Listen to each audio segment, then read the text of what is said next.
Comment reconnaître un partenaire malheureux en couple?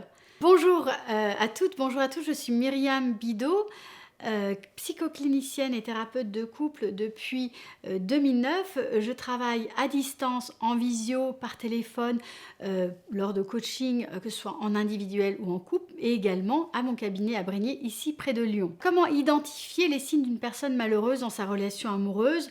Quels sont les indices émotionnels et comportementaux qui peuvent révéler le mal-être d'une personne en couple? Bienvenue dans cette vidéo intitulée Comment reconnaître une personne malheureuse en couple. Dans une relation de couple, il est important de savoir reconnaître les signes de mal-être chez notre partenaire. Cela nous permet non seulement de mieux comprendre ses besoins, ses émotions, mais aussi d'agir pour pouvoir transformer la relation. Dans cette vidéo, nous allons explorer les différents aspects qui peuvent indiquer du mal-être lié à la relation de couple, mais aussi lié à la personne. Nous aborderons donc 3 points distincts: les signes émotionnels, les changements comportementaux et les problèmes de communication. Juste avant de vous transmettre mes conseils, analyses et expériences de coach et de thérapeute de couple depuis près de 15 ans, je vous invite vraiment à mettre un pouce bleu juste sous cette vidéo pour pouvoir me signifier que le sujet vous intéresse, pour pouvoir indiquer à YouTube que la chaîne est d'intérêt, et ça permettra à YouTube de pousser un peu plus les vidéos et d'en faire bénéficier un plus grand nombre, et également de vous abonner à cette chaîne. Le premier point qu'on va aborder, c'est tout ce qui est attrait à tous les signes émotionnels. On va regarder dans cette première partie ce qui va indiquer que notre partenaire est mal dans la relation. Ces signes peuvent inclure bien sûr la tristesse, l'irritabilité, l'anxiété ou le retrait émotionnel. Si notre partenaire nous semble triste, s'il pleure fréquemment, s'il semble déprimé, cela peut être un indicateur de mal-être. De même, une irritabilité accrue, des sauts d'humeur fréquentes, une anxiété constante peuvent être des signes que quelque chose ne va pas dans la relation, même s'ils sont aussi en lien avec les ressentis de la personne par rapport à sa vie personnelle. À partir de là, il sera intéressant d'essayer d'en parler, d'ouvrir la discussion, et si vous n'arrivez pas à le faire, d'essayer de regarder cela avec un professionnel. On va aller un petit peu plus loin dans ces signes. Quand on parle de tristesse, persistance, c'est un des signes les plus classiques de mal-être. Si notre partenaire semble constamment triste, s'il pleure fréquemment, s'il affiche une humeur morose, il est essentiel d'explorer les raisons de ce malaise. Par exemple, notre partenaire peut se sentir dévalorisé, non écouté, négligé dans la relation. Il est important de prendre ces signes au sérieux et d'offrir un espace sécurisé pour que vous puissiez en discuter ensemble. L'irritabilité et la colère sont aussi les signes d'un mal-être. Si votre partenaire est constamment agacé, en colère, qu'il réagit de façon excessive par rapport aux situations qui apparemment semblent mineures, ça va être le signe d'un malaise profond dans la relation, mais également d'un malaise au niveau de la personne. Il est crucial à ce moment-là de rester plutôt calme, de prendre de la distance, d'essayer de regarder quelles sont les causes de cette irritabilité. Il faut savoir que l'empathie va énormément vous aider à adresser ces problématiques. L'anxiété, le fait d'être constamment préoccupé, est aussi un signe, peut être un signe de mal-être dans leur relation. Si votre partenaire est constamment inquiet, préoccupé pour l'avenir de la relation, si il y a des choses qui sont non résolues, ça va se manifester par des insomnies, des crises d'angoisse, des crises de panique, éventuellement des troubles alimentaires. Dans ces cas-là, s'il y a des symptômes importants, j'invite vraiment le partenaire à aller voir un médecin, à prendre un avis médical, et aussi à pouvoir vous aider l'un l'autre à surmonter cela. Et très souvent, soit vous arrivez à communiquer de façon ouverte, et il va falloir encourager cette communication ouverte, créer un espace, un environnement propice en mettant en place des moments réguliers, en discutant de vos émotions, de vos besoins de préoccupation. Et très souvent, ça va être intéressant de circonscrire ces discussions dans le temps en vous donnant par exemple des mini-discussions de 15 à 30 minutes pour ne pas que ce soit trop pesant.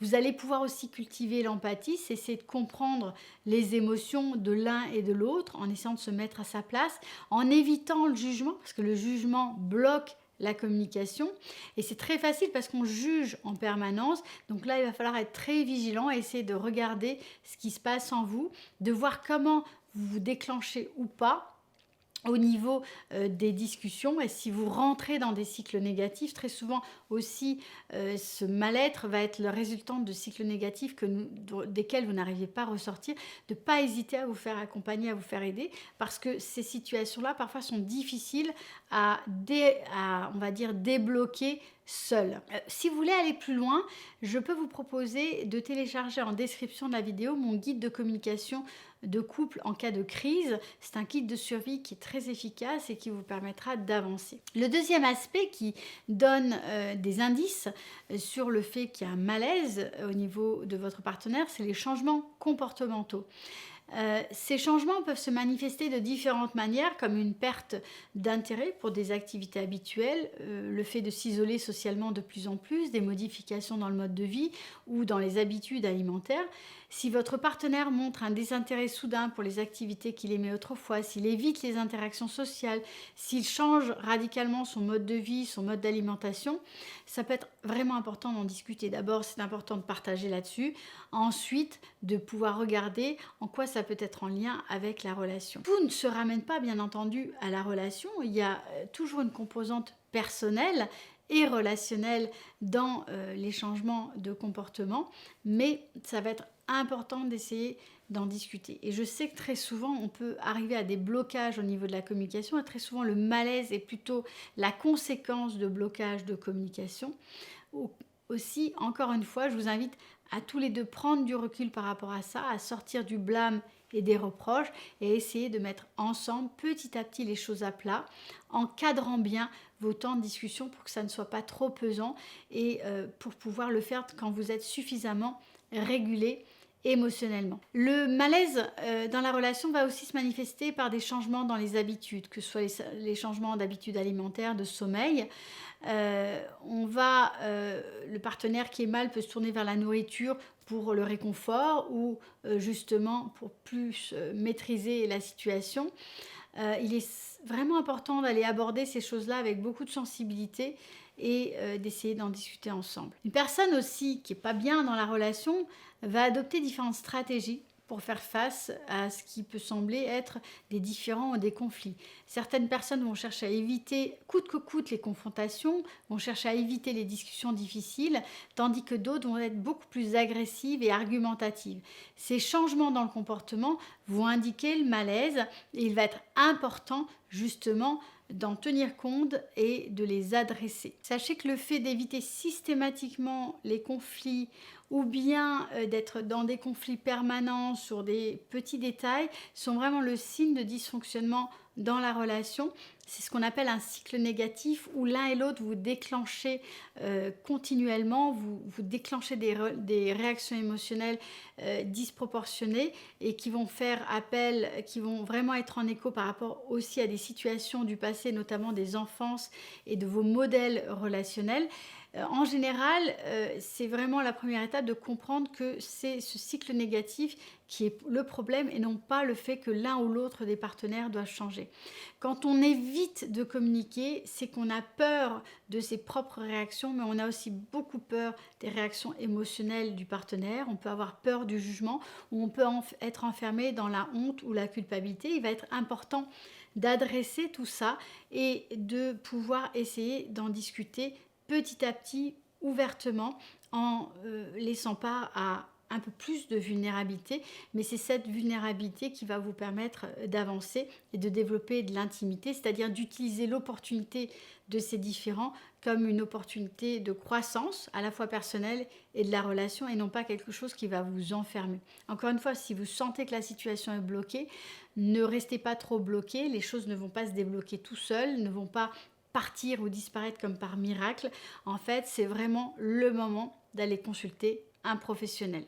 Dans cette troisième partie, nous allons aborder les problèmes de communication qui peuvent indiquer que notre partenaire est malheureux dans la relation. Une communication inefficace ou inexistante peut conduire à des frustrations, des malentendus et des tensions dans la relation. Si notre partenaire évite les conversations importantes, se montre distant ou réticent à partager ses émotions et ses préoccupations, Cela peut être bien entendu un signe de mal-être et ça peut aussi découler de mauvaises habitudes. Les disputes fréquentes, le manque d'écoute, la critique constante peuvent également être des indicateurs de mal-être dans la relation. Les problèmes de communication jouent un rôle essentiel dans le bien-être ou le mal-être d'une personne en couple lorsque la communication est altérée. Les frustrations, les déceptions vont s'accumuler, les malentendus vont se multiplier, la confiance va être ébranlée et nous allons regarder ensemble quelles sont les difficultés de communication qui peuvent entraîner beaucoup de mal-être, mais en plus le perpétrer. Alors, le manque d'écoute active. Lorsqu'une personne est malheureuse en couple, il est courant qu'elle se sente incomprise et qu'elle se sente ignorée. Le manque d'écoute peut entraîner des malentendus et des conflits non résolus. Par exemple, si l'un des partenaires exprime ses besoins, ses préoccupations, l'autre peut se montrer distrait ou ne pas accorder suffisamment d'attention.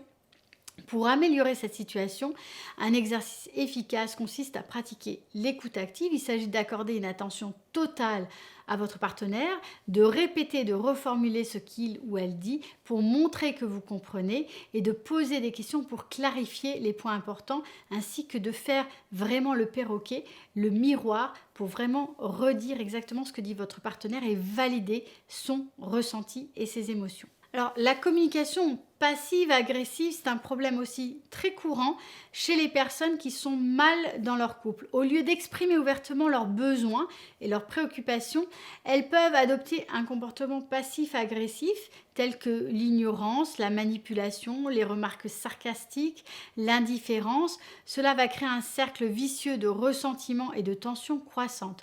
Pour remédier à cela, il est important de promouvoir une communication directe et assertive et de se mettre d'accord là-dessus, de s'autoriser à fonctionner comme ça, de comprendre que sans réelle prise en main, vous allez droit dans le mur. Encouragez-vous mutuellement à exprimer ce que vous vivez de manière claire, à exprimer vos émotions de façon respectueuse, à rester réceptif aux préoccupations sans jugement et sans reproche. Ensuite, les personnes qui sont mal dans leur relation ont tendance à avoir extrêmement peur des conflits et à vouloir les éviter à tout prix. Elles préfèrent garder leurs émotions pour elles-mêmes plutôt que de les exprimer ouvertement. Cela va entraîner une accumulation de ressentiments et une détérioration de la communication. Un exercice utile pour surmonter ce problème consiste à pratiquer la résolution des conflits constructifs. Vous allez vous fixer un moment calme et privé pour discuter des problèmes. Vous allez vous concentrer sur les solutions plutôt que sur les reproches en regardant comment ensemble vous allez pouvoir adresser les choses sans chercher à vous changer mutuellement. La communication émotionnelle est essentielle pour mettre en place une connexion profonde et nourrissante dans la relation. Une personne qui est mal dans la relation ou deux personnes qui sont mal dans la relation ont du mal à exprimer leurs émotions et à partager. Elles se sentent vulnérables mais elles ont peur d'être jugées. Un exercice efficace consiste à créer un espace sûr de communication émotionnelle, à vous encourager mutuellement à exprimer vos sentiments en adoptant une attitude d'ouverture et de soutien. Évitez de minimiser ou de critiquer les émotions de l'un et de l'autre, mais cherchez simplement à les écouter pour apprendre à vous connaître. En conclusion, reconnaître les signes de mal-être chez votre partenaire, c'est vraiment important pour pouvoir développer une relation qui soit nourrissante. Les signes émotionnels sont la tristesse, l'irritabilité, l'anxiété. Ça va indiquer un mal-être profond, des changements de comportement, un désintérêt pour les activités, un isolement social, des modifications de mode de vie, de modifications de mode alimentaire. Tout cela sont les signes de mal-être, à la fois personnel, mais aussi dans la relation, et parfois les deux sont indissociables. Il est primordial d'être attentif à ces signes et de prendre des mesures très concrètes pour améliorer la situation en engageant des conversations, en recherchant ensemble du soutien, notamment auprès d'un professionnel. C'est en investissant ces efforts que vous pourrez commencer à vraiment travailler sur votre relation, à prendre les choses en main et à sortir d'une relation où vous subissez pour aller vers une relation où vous choisissez. Pour aller plus loin, je vous invite à télécharger mon guide de communication de crise offert. C'est un kit de survie qui va vous donner pas mal de clés. Et puis, vous pouvez aller regarder d'autres vidéos. Je vous donne 3 vidéos qui vous permettront d'aller plus loin. Pourquoi prioriser votre vie de couple est important. Les secrets d'un couple durable et faut-il faire une thérapie de couple pour sauver sa relation. Si vous avez aimé cette vidéo, mettez un petit pouce bleu juste en dessous de la vidéo, abonnez-vous à ma chaîne et puis surtout, commentez Posez-moi vos questions, partagez-moi vos expériences, dites-moi si les exercices que je propose vous aident, partagez-moi les limites et les difficultés que vous rencontrez. Je me ferai un plaisir de vous répondre personnellement. Je vous dis à très bientôt pour une future vidéo.